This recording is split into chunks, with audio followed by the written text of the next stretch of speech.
el anuncio de la conferencia. Me gusta cómo están quedando los carteles de promoción de las conferencias, y en particular en que tenemos ahí la fotografía de nuestro joven académico que va a hacer la presentación hoy. Se le ve tiene una sonrisa, pero al mismo tiempo se le nota el orgullo, y pienso que tiene buenas razones para estar orgulloso, porque realmente está haciendo una carrera pues muy destacada, muy buena. En particular, yo quisiera hacer un comentario, porque el doctor Tago es una nueva especie de profesionistas e investigadores que está surgiendo ahora. En realidad,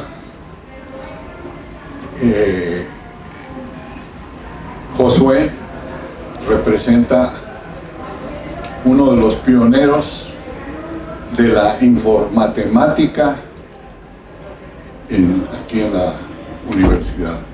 ¿Y qué es eso de informática? Hoy en día, en muchas de las disciplinas científicas, cuando hacemos revisiones del estado del arte, nos encontramos con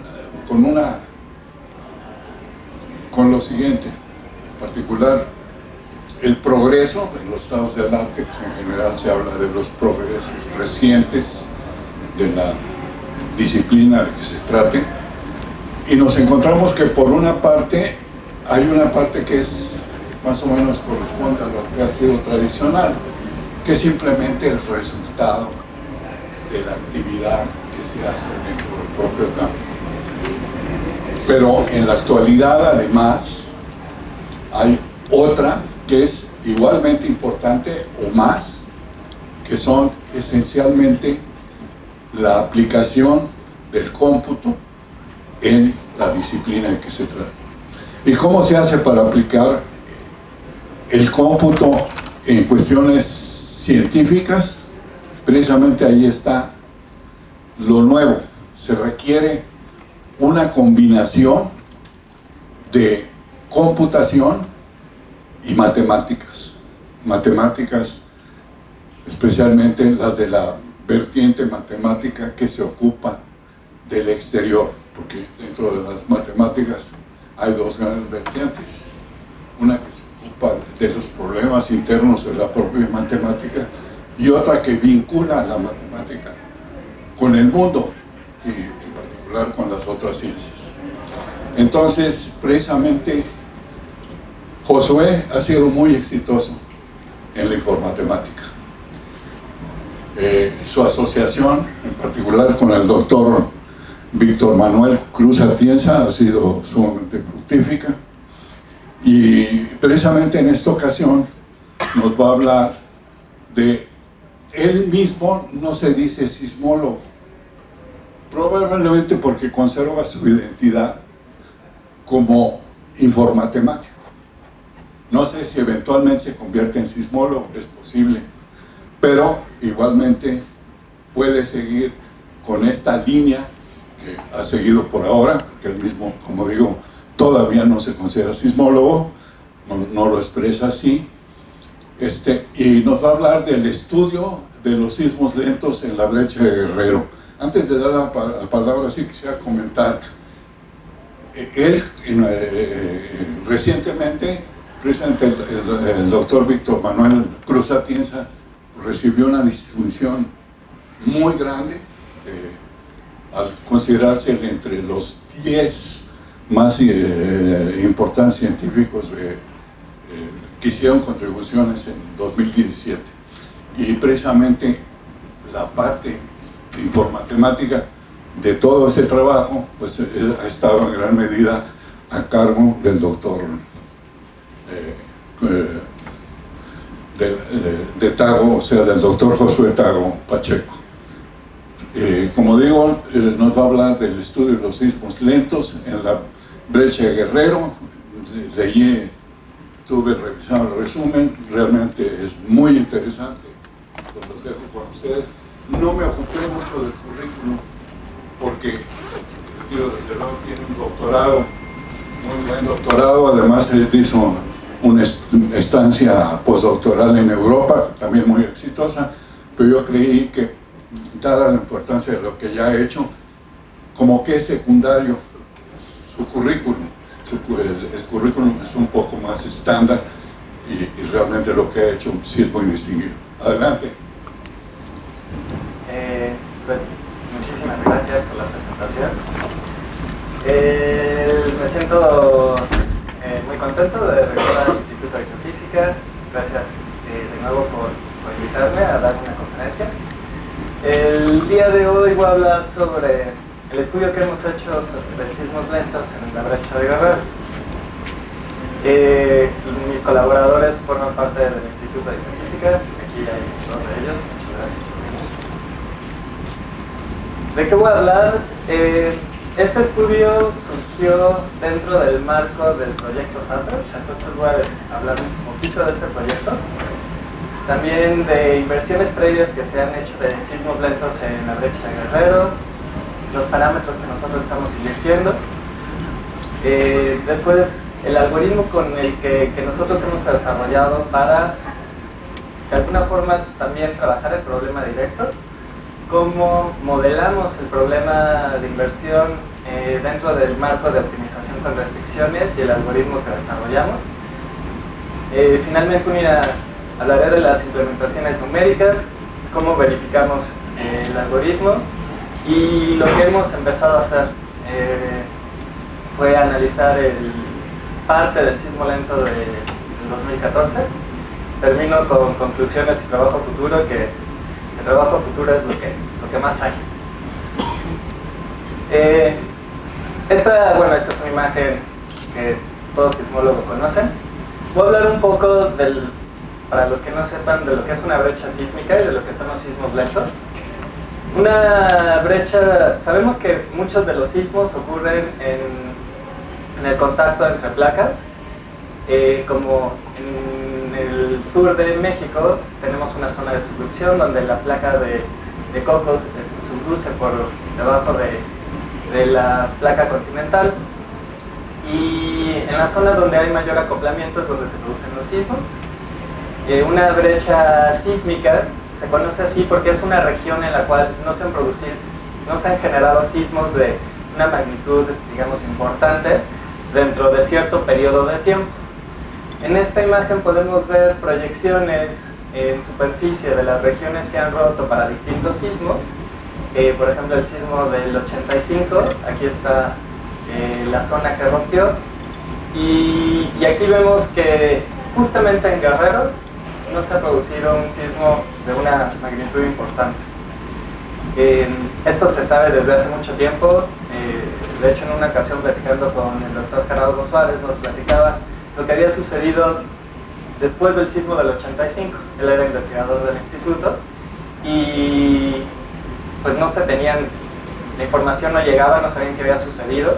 Lo primero que pensaron es que había roto la brecha de Guerrero por la magnitud y por la destrucción que se produjo en la Ciudad de México. Ya después, analizando los datos, se dieron cuenta que no era así, pero desde entonces ya los sismólogos sabían que la brecha de Guerrero era un lugar que por las condiciones, por la cercanía de la Ciudad de México, teníamos que estudiar.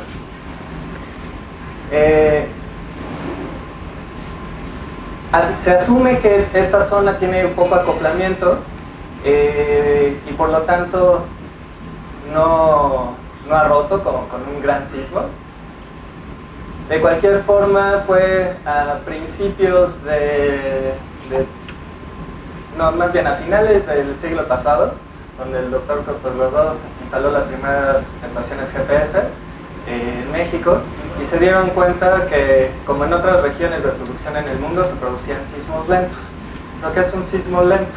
Un sismo lento es un desplazamiento que tenemos en el contacto entre las placas, que no produce ondas porque el desplazamiento es muy lento, y la única forma en que podemos registrarlo es con el desplazamiento estático, que podemos medir con estaciones GPS.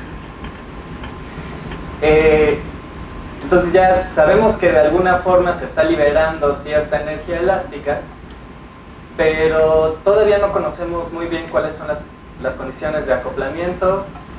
También a raíz del sismo de Tohoku del 2011, yo era estudiante del instituto, lo primero que se preguntaron los sismólogos mexicanos fue: ¿puede suceder en México? Regiones que tienen poco acoplamiento, como la brecha de Guerrero, ¿podría romper de la misma forma en que rompió Japón?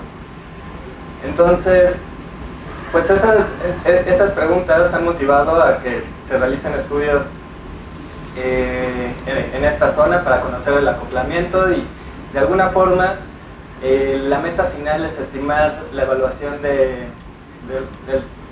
peligro, ¿no? Para mitigar el riesgo.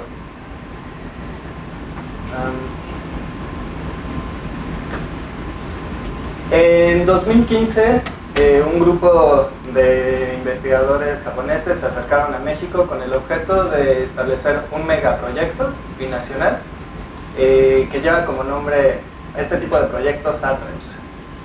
Lo que busca este proyecto es justamente estudiar la brecha de Guerrero y poder hacer estimaciones del peligro asociado por terremotos y tsunamis, y mitigar también, una vez que se tengan estas simulaciones, el riesgo asociado.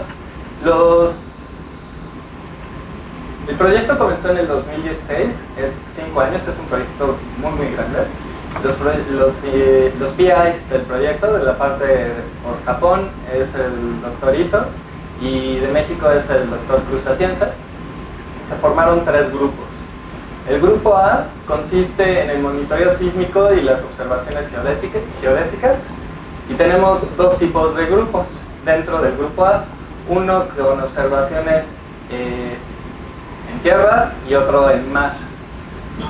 Algo que es muy importante de este proyecto es que se pudo comprar instrumentación que ya se instaló a finales del año pasado en el fondo oceánico, cerca de la trinchera, para tener mejores datos y mucho más cerca de la zona que se está desplazando. El grupo B tiene que ver con modelación numérica. Unos van a trabajar en sismos lentos, otros con tsunamis. Yo pertenezco al grupo B1, y de lo que le voy a platicar es justamente lo que hemos estado desarrollando en este grupo. Y finalmente un grupo C que trata con mitigar el desastre, un grupo que estudia la vulnerabilidad, y otro la educación, que por cierto el grupo japonés en la parte de educación hace cosas increíbles, muy bonitas. Como les había comentado, parte del proyecto consistió en la instalación de nuevo equipo para tener una mejor cobertura. Aquí les estoy mostrando únicamente la parte de estaciones geodésicas. Muchas de las estaciones que se encuentran en rojo vienen de Japón, algunas son de México, por parte de este proyecto, del servicio sismológico, y de otra red que también maneja el instituto, que es TlalocNet. Se tienen estaciones en el fondo oceánico, que son OVPs, que miden únicamente el desplazamiento vertical, y otras 2 estaciones, que son arreglos GPS acústicos, donde ya podemos tener los 3 componentes. Entonces ya tenemos una gran cobertura, y con esta gran cobertura podemos pensar en tener un método de inversión que nos permita conocer los detalles, ¿no? con mayor precisión. Esta es una foto que se tomó en noviembre del año pasado en el buque el Puma, que es de la UNAM, y que tiene algunos de los equipos que fueron instalados. OVPs, los OBS de la Universidad de Kioto, de Tokio y de la UNAM. De hecho, me parece que la siguiente semana van a salir de nuevo a recuperar algunos de los datos que han registrado estos equipos. ¿Qué es lo que se ha hecho como trabajo previo en inversión de sismos lentos? Pues Una vez que se instalaron las primeras estaciones GPS, el primer intento de inversión lo hizo el doctor Iglesias en el 2004 con un algoritmo de recocido simulado. Después Larson en el 2007 con un filtro de Kalman recursivo. Mathilde Radiguet de la Universidad de Grenoble durante su doctorado estuvo trabajando también en el estudio de sismos lentos y ella ha sido la persona que más ha trabajado en la parte metodológica. Lo que hizo fue extender un método que desarrolló Fabrice Cotton para la inversión de la cinemática de la ruptura sísmica. Este método parametriza el desplazamiento y trabaja en el dominio de la frecuencia, que lo hace un problema lineal. Cavalier en 2013 extendió la aproximación de Radiguet para incluir datos INSAT, y uno de los trabajos más recientes es del futuro doctor Castro, 2017, que realiza también una inversión de sismos lentos, propone parches elípticos y encuentra los desplazamientos utilizando también el método de recocido simulado. Aquí podemos ver otra vez la brecha de Guerrero y esta es una imagen de la zona de subducción, donde podemos ver que la mayoría de los sismos ocurren a profundidades entre 10-30 kilómetros, los sismos lentos de 15 a 40 kilómetros. Esta es la zona, y parece que ese parche, ese deslizamiento, al menos con las inversiones que se han hecho, se encuentran más o menos en la misma región. Si nosotros queremos hacer una inversión de los sismos de sismos lentos, ¿cuál es la formulación más general que podríamos hacer? Dado que ahora tenemos muchas más observaciones, podríamos darnos ese lujo sin necesidad de parametrizar el deslizamiento. ¿Qué vamos a suponer que conocemos? Que conocemos la geometría de la falla, la geometría de la interfaz. Esta la podemos discretizar en pequeñas subfallas, y sobre cada una de estas subfallas, este es un ejemplo de una falla que está discretizada, cada uno de los cuadritos representa una subfalla, y sobre cada una de estas podemos encontrar un deslizamiento que puede ser en las direcciones cartesianas, pero es más conveniente trabajarlo a long strike y a long dip de cada subfalla. Entonces, si nosotros no queremos parametrizar, todo lo que queremos conocer es estos dos desplazamientos para cada una de estas subfallas. Para el problema directo empezamos con el teorema de representación. Existen varias formas de poder hacerlo. Buscamos una forma que fuera práctica, eficiente, rápida de hacerse, y nos fuimos a revisar la teoría. Entonces llegamos al teorema de representación para ecuaciones electrostáticas. Curiosamente, como este es un problema que no interesaba antes mucho a los sismólogos, en pocos libros se encuentra esto. Lo que sabemos es que podemos calcular el desplazamiento en la posición X de forma integral a través de un tensor de tracciones, el cual, que está aquí en rojo, el cual depende del tensor de Somogyenia. El tensor de Somogyenia es la respuesta del medio ante una fuerza impulsiva que está dada en la dirección, la fuerza está en la dirección Y, se registra en la dirección N, la fuerza se inyecta en la falla y se registra donde está el receptor. También necesitamos conocer la geometría de la falla, dije que era información, y está perfectamente caracterizada cada subfalla por su vector normal. Entonces, conociendo el tensor de Somogyenia y el vector normal, podemos calcular este tensor de tracciones, que multiplicado con el deslizamiento sobre la falla en esta representación integral, podemos reconstruir el desplazamiento en la posición X. Escrito de forma matricial, entonces tenemos tres componentes del desplazamiento. Nuestra matriz, nuestro tensor de tracciones tiene dimensiones de 3 por 2, debido a que tratamos de reconstruir la dirección a long strike y a long dip del deslizamiento. Si nosotros discretizamos y simplificamos esta integral continua en pequeñas subfallas, nuestra integral se transforma en una suma. que tendría que ir multiplicada por el área respectiva de cada una de las subfallas, y de esta forma calculamos el desplazamiento. Si acomodamos todo esto en una matrizota y también los vectores los acomodamos uno detrás de otro, tenemos un sistema lineal, lo cual lo que es muy costoso y lo que estuvimos batallando mucho fue la construcción de la matriz T, de la matriz de tracciones global. Pero una vez construida esa, el problema directo no tarda absolutamente nada, el problema inverso tampoco. Dentro del marco de optimización con restricciones, tenemos que nuestra función de costo es simplemente la norma L2 de la diferencia de los sintéticos U con las observaciones, U sub 0, sujeto a que nuestros sintéticos deben de satisfacer el teorema de representación, ¿no? Si construimos el lagrangiano para resolver este problema, entonces el lagrangiano está formado por la función de costo más todas las restricciones multiplicadas por multiplicadores de Lagrange, y que toma esta forma. Dado que solamente tenemos restricciones de igualdad, las condiciones de Kariush-Cohn-Tucker se reducen a únicamente calcular la derivada total del lagrangiano y pedir que esta sea igual a 0. Lo que hacemos, vamos a seguir un proceso iterativo, pero para no calcular toda la derivada total del lagrangiano, porque tendríamos que calcular todos estos términos, utilizamos el método del adjunto que nos permite simplificar los cálculos. ¿En qué consiste este método? En utilizar el operador adjunto, pero ahorita les voy a dar como, digamos, ya la parte práctica.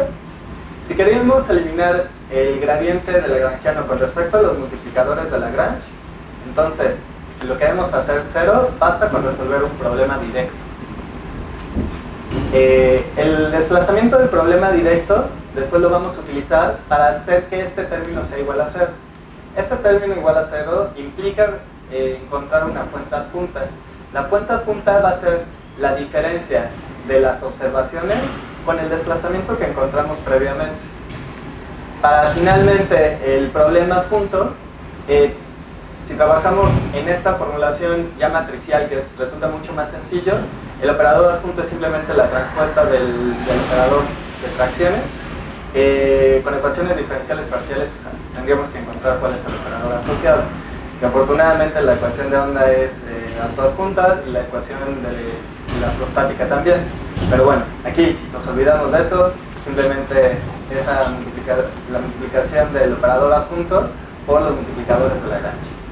De esa forma podemos calcular la derivada. El algoritmo, entonces, ¿qué es lo que requerimos? Pues requerimos datos, GPS, de los OVPs, INSA. Después inicializamos con un deslizamiento igual a 0. Dado que nuestro problema es cuadrático y nuestras restricciones son lineales, entonces nuestro problema es convexo y tenemos una solución única. No podemos garantizar que vamos a llegar a esa solución porque la convexidad de nuestro problema digamos, es muy suave. Imagínense que en lugar de tener una parábola donde claramente puedan ustedes identificar el mínimo, ustedes ensanchan un poco la parábola. Entonces, si seguimos la dirección del gradiente, va a llegar un momento en el que no vamos a poder avanzar más. Afortunadamente, con este método, como no tenemos que invertir absolutamente nada, siempre aseguramos una dirección de descenso. Y podemos ir a encontrar algo, nos vamos a ir acercando. Pero el que inicialicemos con un deslizamiento igual a 0, con cualquier otro deslizamiento, no importa, siempre, en teoría, tendríamos que llegar al mínimo. Si tuviera total certidumbre con respecto al medio, no tuviéramos ruido en los datos, etc. ¿Qué vamos a hacer dentro de este ciclo? Pues que calculamos el problema directo, la fuente adjunta, calculamos el problema adjunto. El problema adjunto me da el gradiente y ya puedo utilizar el método que yo quiera para resolver este problema de optimización. Conociendo la dirección del gradiente, lo más sencillo sería máximo descenso, ¿no? Menos el gradiente, avanzamos en esa dirección hasta que ya no podemos reducir más la función de costo. Podemos utilizar el gradiente conjugado, el BFGS, el método que ustedes quieran. Con eso encontramos la dirección de descenso óptima. Con esta dirección de descenso, lo que hacemos, actualizamos el deslizamiento y esto lo repetimos hasta que alcancemos convergencia. Para hacer la verificación de este método, empezamos con lo más sencillo. Queríamos ver que este método funcionara. Entonces tenemos una falla de 20 por 20 kilómetros y tenemos 225 receptores a 5 kilómetros. O sea, estamos iluminando, tenemos información perfecta de la falla. Deberíamos de reconstruir perfectamente el deslizamiento que nosotros impongamos. Estamos en un medio infinito homogéneo y entonces proponemos un problema directo, registramos en los receptores y con esa información vamos a tratar de recuperar el deslizamiento que se dio sobre la falla. Este es el deslizamiento que pusimos, nada más para jugar. Son unas elipses rotadas. Tenemos aquí el desplazamiento a long strike y a long dip. Estos son los desplazamientos que ya tenemos en cada uno de los receptores, también puestos en planta, todos juntos, se ve de esta forma. Desplazamiento en la dirección X, Y y Z.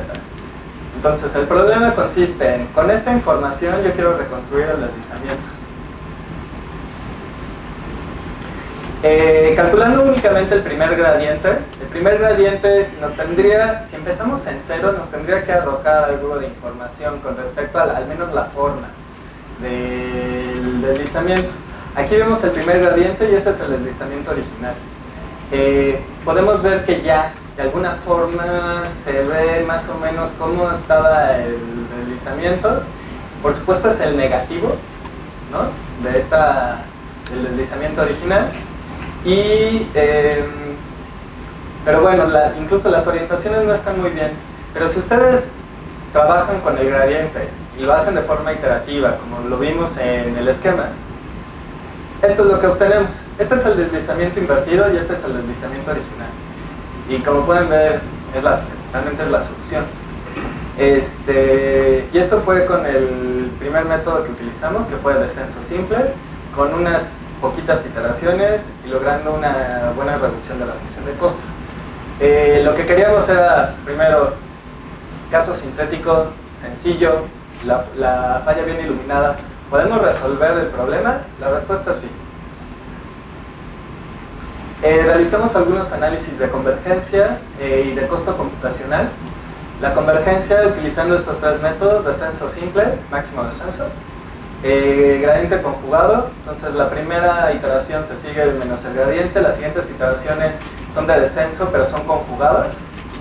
El BFGS realiza una estimación del hessiano utilizando evaluaciones de gradiente previos y bueno, analizando la función de costo normalizada porque es la función de costo dividida por la función de costo original, digamos en iteración 0. Podemos ver que todos se comportan bien, pero el BFGS decae más rápido la función de costo con respecto al número de iteraciones. Pero no nada más es importante analizar esto, sino también el costo computacional. El costo computacional estaría dado por el número de evaluaciones de gradiente que necesitamos. El BFGS en un principio requiere más evaluaciones del gradiente, pero llega un momento en el que pues ya cumplimos con el criterio que habíamos establecido para este ejercicio y el número de evaluaciones del gradiente es mucho menor que las de los otros métodos. Entonces, por el momento, una vez que hicimos esto, seguimos trabajando con el BFGS como método de inversión. Entonces, este es un mapa de la zona de estudio. Esta es la costa del Pacífico, por aquí está Acapulco, ¿no? Las líneas que están en gris son isolíneas de profundidad de la zona de interfaz. Esta geometría que está aquí, también representada, digamos, a lo largo, paralela a la trinchera y perpendicular a la misma.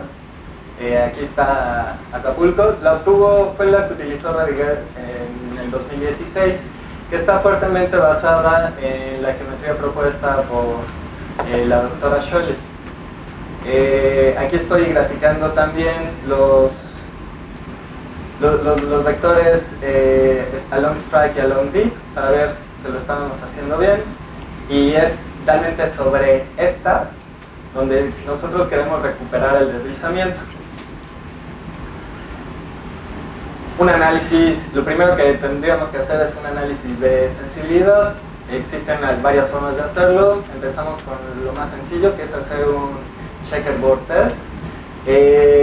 La mayoría de estos análisis se hacen más bien para tomografía sísmica, pero lo mismo lo adaptamos para este problema.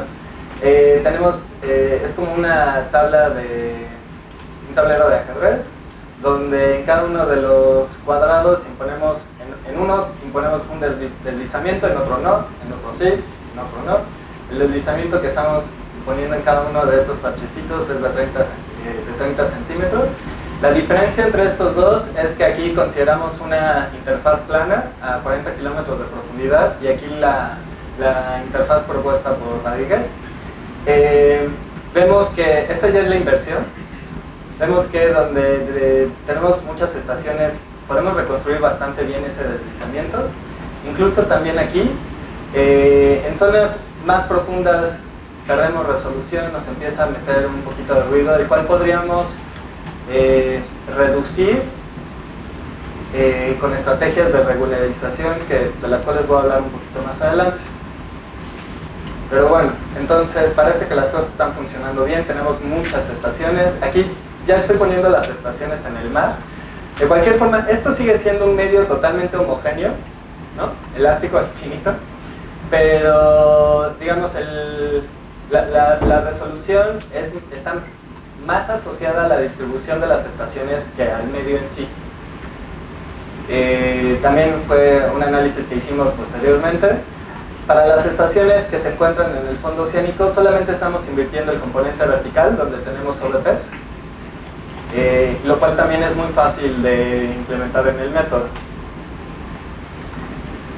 Aquí esta es una inversión sintética. Lo que hicimos fue, ya considerando la geometría real de la interfaz, la región que está contenida dentro de esta línea negra es un sismo lento invertido por Cavalier en el 2013, el del 2006. Es una región donde el deslizamiento era significativo, y esta fue la región en la que se dio. Lo que hicimos fue imponer un deslizamiento realmente gaussiano, únicamente a long deep, más o menos en donde se encontraba esa región.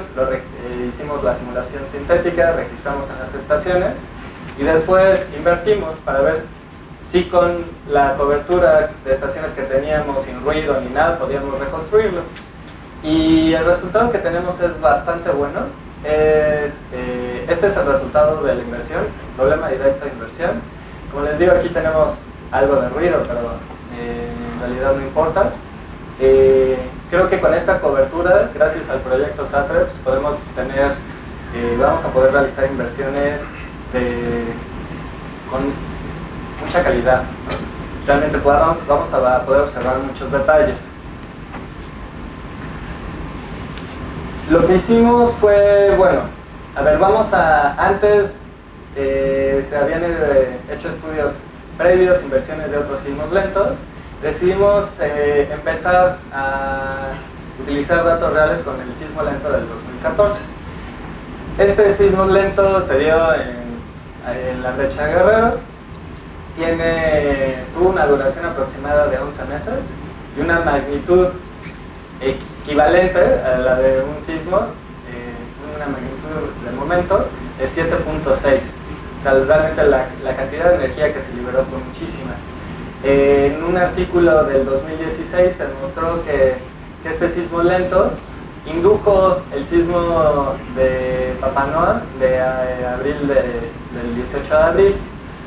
Lo que hicimos fue tratar de reconocer cuál fue el deslizamiento que se dio del 1 de febrero, que más o menos fue cuando se inició el sismo lento, hasta un día, el 18 de abril, antes del sismo, y ver los deslizamientos que se dieron en esa zona. Aquí estoy mostrando, se tenían 20 estaciones, las cuales, a pesar de que ya están, todavía necesitamos procesarlas. Lo que se hace, y es algo que queda como trabajo a futuro, es obtener un suavizamiento de los datos. Lo que hicimos fue recortar el periodo de interés del 1 de febrero al 18 de abril. Se tenían 20 estaciones entonces, de las cuales solamente 17 teníamos de información justamente considerando los límites de ese periodo. La forma en que recuperamos el deslizamiento que se dio durante ese periodo fue simplemente restando el deslizamiento del 18, el deslizamiento del 1 de febrero al del 18, para ver el deslizamiento que hubo en ese periodo. Aunque no se ve, hay como bastante ruido, hay bastantes incertidumbres, y el periodo fue muy corto. Este periodo fue muy corto, entonces la cantidad de deslizamiento no fue mucha, y tenemos ciertas variaciones y mucha incertidumbre todavía en los datos. Tendríamos que suavizarlo, como les digo. Lo que nosotros analizamos fue del 1 de febrero al 18 de abril, pero el sismo lento fue de febrero hasta diciembre, casi diciembre. ¿Cuál fue el modelo que propusimos? Ahora, todo lo que habíamos hecho antes, y lo podíamos hacer muy rápido, fue con una solución analítica, la solución de Somigliana. Ahora vamos a trabajar ya con un modelo mucho más realista, es un modelo de velocidades. Fue este modelo, que es de los más utilizados, propuesto por Campillo en el 96, está compuesto por 3 capas en el espacio. Aquí vemos los espesores, no son kilómetros, sino hectómetros. Espesores de las capas, velocidad de ondas P, S y la densidad. Cuando decidimos trabajar con este tipo de medios, buscamos alguna herramienta. Ya no tenemos una solución analítica que nos permita conocer los desplazamientos. No podemos utilizar, el problema de la astrostática es muy común. Los ingenieros civiles tienen software que permiten hacer este tipo de cosas, muy sofisticados, pero los dominios en los que nosotros trabajamos son mucho más grandes. Trabajar la respuesta elástica con un método de elementos finitos sería una locura, ¿no? Es demasiado grande. Entonces buscamos soluciones semianalíticas.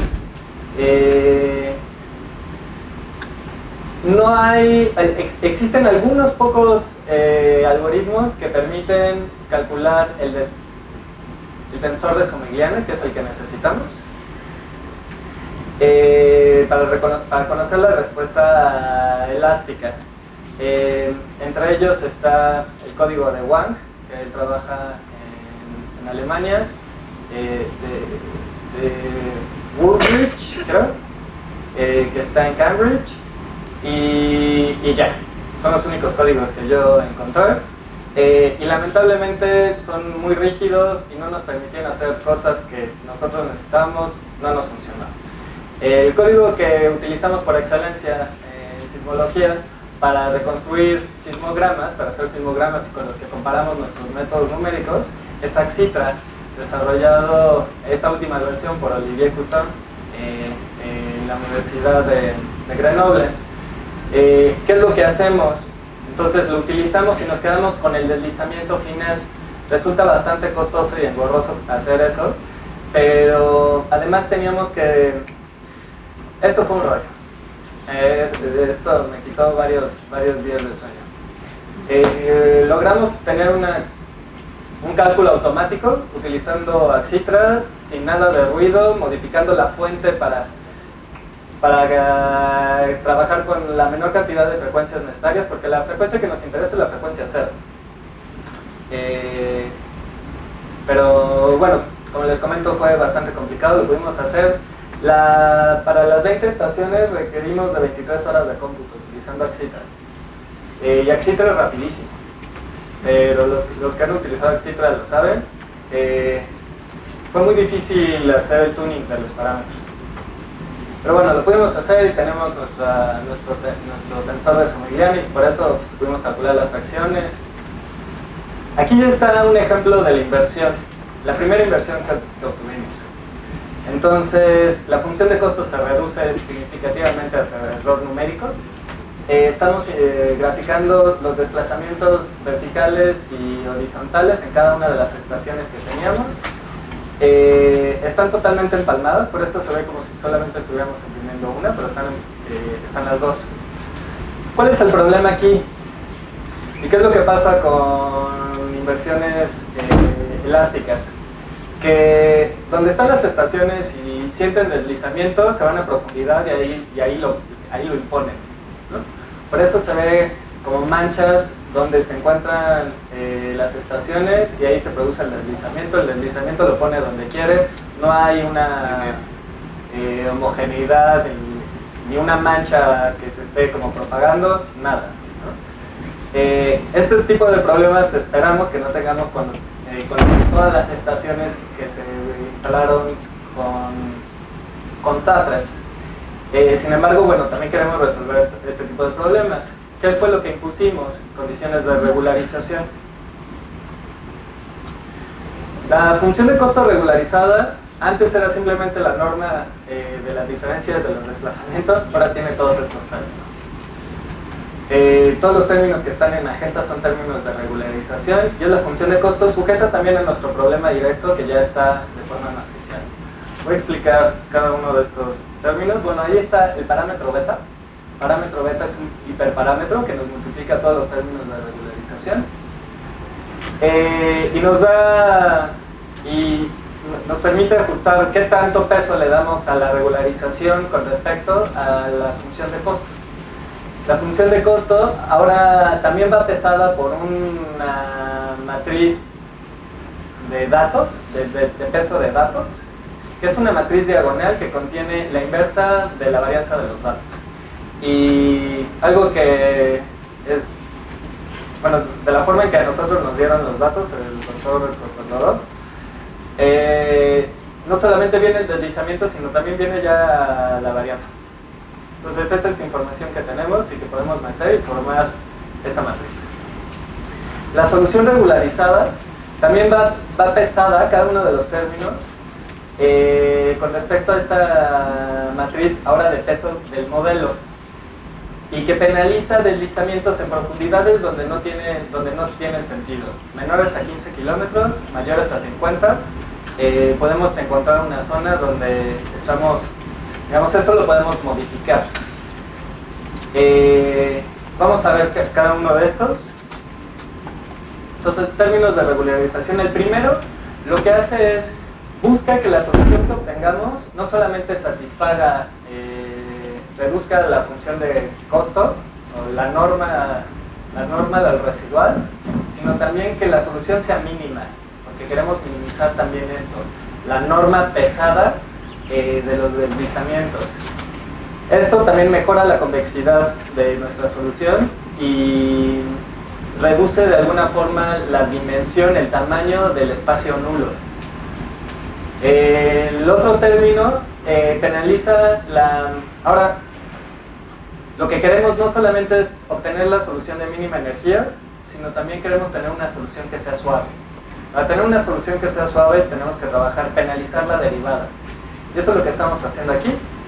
Penalizamos la derivada a lo largo de la dirección X y construimos estas matrices L utilizando una simple diferencia finita hacia atrás a lo largo de fallas vecinas en la dirección X. El término en rosa es lo mismo, nada más que penalizamos ahora en la dirección Y. Entonces estos son los términos con los que decidimos empezar a jugar. Es un esquema dentro del marco de regularización de Tikhonov. Si nosotros lo único que hacemos es implementar dentro de todos esos términos, minimizar la norma, A lo mejor no se alcanza a ver muy bien, pero la solución se parece mucho a la que no tenía regularización, pero tiene menor deslizamiento. Todavía no tenemos algo suave, nos sigue poniendo deslizamiento donde están las estaciones, aunque con una magnitud menor. Si utilizamos ahora únicamente la condición de suavizamiento con respecto a la suavidad, regularización de la suavidad de la solución, entonces vemos que las cosas empiezan a cambiar. Ya se ve algo que es como un deslizamiento que parece que es más continuo y se encuentra agrupado en esta zona. Si utilizamos los dos, minimizar la norma y minimizar las pendientes de la solución, esto es lo que obtenemos. Y esto era el mejor resultado en el que habíamos llegado. Claramente este es un problema difícil, tenemos muy poca cobertura y además hay algunas direcciones que no están, como que no concuerdan. Las direcciones que yo he visto en otros artículos, se ve que hicieron un preprocesamiento de los datos, porque todas se ven que apuntan en una dirección padrísima y aquí veo que una apunta hacia acá, la otra hacia acá. Necesitamos trabajar en eso. De acuerdo. Todavía pensamos un poquito más y dijimos, ¿podríamos mejorar esto? Sí. ¿Cómo? Quisiera que la región de deslizamiento fuera compacta. Sabemos que por las inversiones previas de otros colegas, las inversiones, el deslizamiento, digamos, a lo mejor no inicia en un punto, pero sí es una región más bien compacta, no está distribuida por distintos lados. Entonces, el algoritmo que proponemos es, primero, resolvemos una inversión utilizando el algoritmo que ya sabíamos, que introduje antes. Identificamos la subfalla que tiene el máximo desplazamiento. Y a partir de ella, la región de deslizamiento tiene que estar cercana a ella. Penalizamos subfallas utilizando la matriz de penalización del modelo, que se encuentran fuera de un círculo de un radio que podemos nosotros especificar. Volvemos a correr el algoritmo de inversión utilizando esta nueva matriz de pesos del modelo que incluye esa penalización. El resultado es este, con lo cual ya estamos más contentos. Las escalas, perdón, ahí las escalas no son las mismas. Las magnitudes de los deslizamientos están en a lo mejor punto 15 metros el máximo, un poquito menos. Pero aquí ya vemos una región en la cual se está dando el deslizamiento, es la solución de mínima energía, la más suave que podemos encontrar. Trabajamos con curvas, un análisis de curvas L para encontrar cuál es el valor del hiperparámetro que nos permite encontrar el equilibrio entre qué tan bien quiero mejorar el residual, pero qué tan suave también quiero mi solución. La función de costo sigue siendo muy buena. El empalme sigue siendo perfecto, por lo menos en las estaciones que son más significativas. Y aquí toda la región esta azulito cian es cero. Solamente tenemos esta región, digamos, donde estamos imponiendo cierto deslizamiento y esta es la máxima regularización que hemos hecho, ¿no? Minimizando la norma, minimizando la roughness, rugosidad, gracias, la rugosidad y haciendo la solución compacta. Me refiero a que el deslizamiento, lo que queremos es que se encuentre en una región cerrada. Conclusiones. Entonces, hemos desarrollado una nueva metodología para invertir sismos lentos. Creo que siempre a mí me cuestionan porque todas mis pláticas son muy metodológicas, pero bueno, este es el de modelación computacional, entonces aquí, ni modo. Es una formulación de optimización. Sí. Utilizamos una formulación de optimización con restricciones, con el método del adjunto. Esta Esta aproximación no está parametrizada como la mayoría de las aproximaciones que se tienen, y además garantizamos que tiene solución única. No garantizamos encontrarla, pero existe.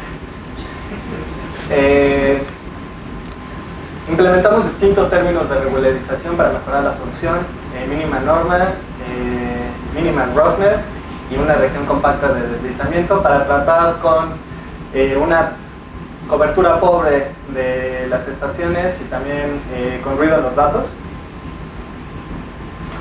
Trabajo futuro, hay mucho trabajo futuro. Primero, el preprocesamiento de los datos GPS.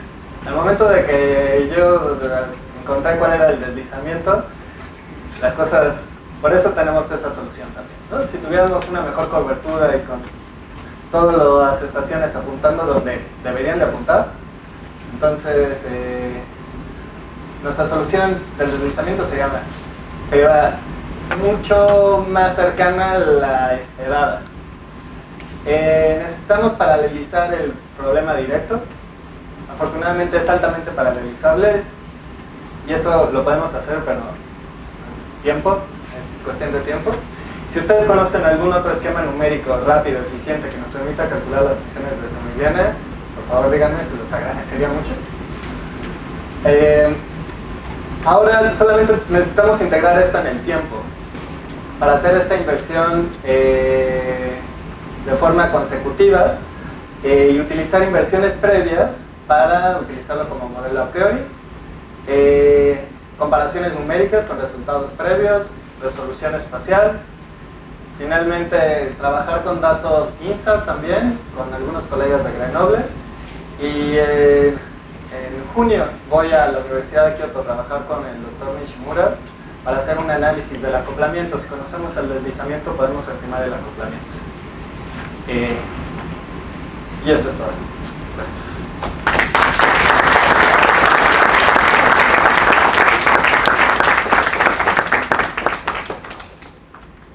Tengo una pregunta, pero antes quisiera subsanar la falta de información respecto a tu currículum. El doctor Tago es ingeniero químico del Tecnológico de Celaya, obtuvo su maestría en el CIMAT, el Centro de Investigaciones Matemáticas de Guanajuato. Su doctorado lo hizo en Ciencias de la Tierra, aquí en el Instituto de Geofísica. El postdoctorado al que me referí fue en Grenoble, ¿no es así? Es candidato del Sistema Nacional de Investigadores y actualmente es profesor del Departamento de Geofísica de la Facultad de Ingeniería. Dicho esto, ¿tienes algún grupo que está colaborando contigo en esta parte? Digo, desde luego estás en el grupo amplio que inclusive se ve muy prometedor, pues, la actividad que están llevando a cabo, pero en el área tuya en particular, ¿quién te ayuda en todo esto? ¿Sí? ¿Estás solito? Bueno, no, con muchos colegas, pero sí. Gracias. Dicho esto, ¿alguna pregunta?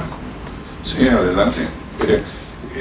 Nos gustaría, si se identifica, también lo están grabando. Claro que sí. Buenas tardes, yo soy Nizar Karim, pasante de Ingeniería Geofísica. De hecho, fui alumno del doctor Tago. Primero, me gustaría felicitarlo por el maravilloso trabajo que están realizando. Y bueno, tengo una duda, principalmente del tensor de Sommigliana. ¿Cuál sería la diferencia entre el tensor de Sommigliana y el tensor de Green? Es una cuestión solamente, digamos, el tensor de Green es el que se utiliza usualmente para cualquier sistema, para conocer cuál es la respuesta del sistema dada una fuerza impulsiva. En especial para las ecuaciones de la astrostática, y creo que es una cuestión histórica, quien resolvió ese problema fue Sommigliana, y creo que por eso lleva su nombre. Pero es lo mismo, ¿no? Esencialmente. Es la respuesta nada más elástica, solamente en espacio, del sistema ante una fuerza impulsiva. Muchas gracias. ¿Alguna otra pregunta o comentario? Adelante. Sí, gracias, Denis Legrand de Vulcanología.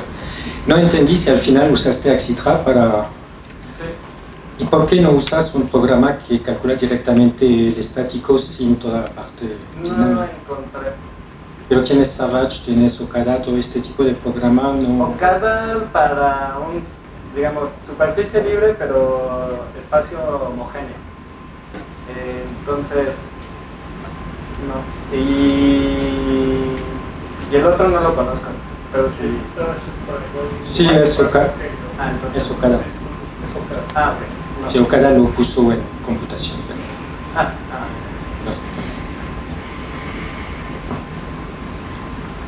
¿Alguna otra pregunta? ¿Comentario? ¿No? Bien. Quetzalina Por favor. Salina de maestría. Solo tengo duda, ¿el deslizamiento es el promedio de los, bueno, el deslizamiento promedio de los meses que nos mostraste al inicio? ¿O No. es como...? En realidad es el deslizamiento de las series temporales que puse de GPS. Lo que estoy tomando es el último puntito, ¿no? Y le estoy restando el primero, para ver cuál fue el deslizamiento que ocurrió durante todo ese periodo.